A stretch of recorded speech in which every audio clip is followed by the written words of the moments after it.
আজি আমি শদিয়া ডুমডুমা সংমণ্ডলৰ অধীনত বৰপথাৰ নপথাৰ অভিনন্দন আঁচনিৰ ফেজ 2 নম্বৰ 1ত উপস্থিত হৈছোহি।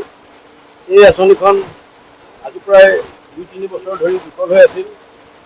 প্ৰায় 7 লাখ টকাৰ ব্যয়েৰে SOPTG 2023-24 অধীনত এই আঁচনিখন কাৰ্যক্ষম কৰা হ'ল। এই আঁচনিখনৰ ট্ৰেন্সফৰ্মাৰ, আণ্ডাৰগ্ৰাউণ্ড PVC, স্পট চেম্বাৰকে ধৰি বহুখিনি বিকল হৈ থকাৰ কাৰণে আঁচনিখন বিকল হৈ আছিল। এতিয়া বৰ্তমান আঁচনিখন কাৰ্যক্ষম হৈছে আৰু মোৰ ওচৰতে বেনিফিচিয়াৰী আছে। দাদা, আপোনাৰ নামটো? জিতেন সোণোৱাল। হয় হয়, আপুনি কওকচোন, এই আঁচনিখন কাৰ্যক্ষম হোৱাৰ ফলত আপোনাৰ কেনেধৰণে উপকৃত হ'ব?